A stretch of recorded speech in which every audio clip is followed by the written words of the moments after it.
दोस्तों, तस्वीरों में जिस आदमी को आप योगी आदित्यनाथ के चरणों में देख रहे हैं, ये आदमी बंगाल का नया मुख्यमंत्री हो सकता है। एक बार फिर से इस तस्वीर को बहुत ध्यान से देखिए।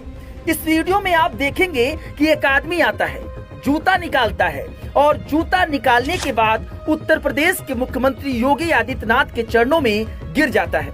दोस्तों, ये कोई मामूली इंसान नहीं, ये बंगाल का भविष्य हो सकता है, बंगाल का अगला मुख्यमंत्री हो सकता है और इनका नाम है शुभेंदु अधिकारी। दोस्तों, बंगाल की धरती पर योगी की एंट्री होती है। योगी स्टेज पर पहुंचते हैं, तालियां गड़गड़ाती हैं और इसी बीच बंगाल के बीजेपी की एक बड़ी नेता योगी के सामने आते हैं, जूता उतारते हैं, भगवा पटका पहनाते हैं और फिर दंडवत होकर पैर छूकर आशीर्वाद लेते हैं। दोस्तों, शुभेंदु अधिकारी वही नेता है जो कभी ममता के साथ ताल से ताल मिलाकर चलते थे, लेकिन अब भाजपा के खेमे में आए तो ममता बनर्जी को ही चुनौती दे दी। वही नेता जो इसके पहले चुनाव में बंगाल की मुख्यमंत्री ममता बनर्जी को उनके ही गढ़ में जाकर हराया।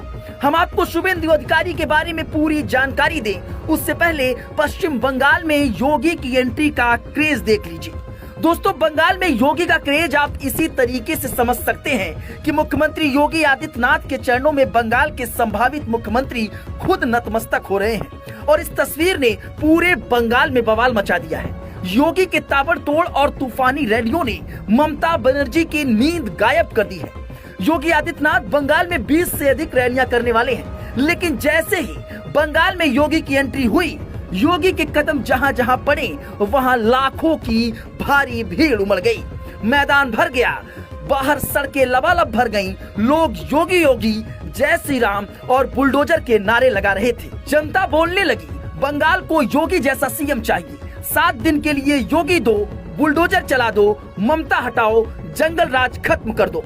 टीएमसी की रैली को छोड़कर लोग योगी की रैली की तरफ बढ़ने लगे। बंगाल के विपक्षी खेमे में खलबली मच गई। शुभेंदु अधिकारी तक मंच पर योगी के पैर छूते नजर आ गए। बंगाल में बुलडोजर बाबा का जलवा इस कदर है कि टीएमसी के गढ़ में भी योगी को देखने के लिए भीड़ खींची चली आ रही है। माहौल पूरी तरीके से बदल गया है। विकास, कानून व्यवस्था, तुष्टीकरण के खिलाफ हमला और बंगाल में सिर्फ बंगला का मुद्दा विपक्ष को सच में डर के साए में लाकर खड़ा कर दिया है। अब समझिए कि आखिर शुभेंदु अधिकारी हैं कौन।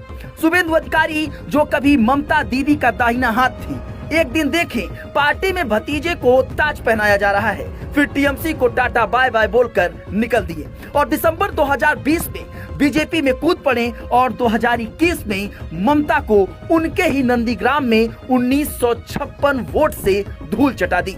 और एक बार फिर शुभेंदु अधिकारी ममता बनर्जी के सामने हैं और सवाल वही कि क्या एक बार फिर ममता के अपने ही पुराने साथी ममता को धूल चटाएंगे। शुभेंदु अधिकारी 2 सीटों पर चुनाव लड़ रहे हैं, नंदीग्राम अपना किला और भवानीपुर ममता का घर। ममता को उनके ही बैकयार्ड में चैलेंज। बीजेपी के अंदर संदेश साफ है कि अगर सरकार बनी तो सीएम फेस शुभेंदु अधिकारी सबसे आगे होंगे। शुभेंदु मंच पर सीएम योगी के जब पैर छूते नजर आए तो पूरा विपक्ष कांप उठा।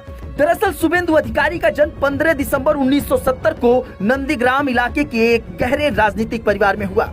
शुरुआत की कांग्रेस से 1955 में कांती म्युनिसिपैलिटी के काउंसलर बने, फिर 1998 में ममता बनर्जी के साथ पूरी ताकत से टीएमसी में शामिल हुए। ममता दीदी के सबसे भरोसेमंद लेफ्टिनेंट बन गए। 2007 में नंदीग्राम आंदोलन में उन्होंने किसानों के साथ कंधा से कंधा मिलाकर लड़ाई लड़ी और उसके बाद ममता की सरकार में बड़े बड़े मंत्रालय संभाले। ट्रांसपोर्ट से लेकर फिशरीज जैसे महत्वपूर्ण विभागों की कमान उनके हाथ में रही। लोकसभा सांसद भी रहे, तामलुक से 2 बार जीते और वो भी भारी अंतर से। कल तक ममता का दाहिना हाथ, सबसे करीबी योद्धा, लेकिन 2020 के बाद सब कुछ बदल गया और आज ममता बनर्जी के सबसे बड़े दुश्मन के तौर पर शुभेंदु अधिकारी हैं। वैसे ये रिपोर्ट आपको कैसी लगी, इस पर अपनी प्रतिक्रिया जरूर दीजिएगा। बने रहे मीडिया लैंड नेटवर्क के साथ।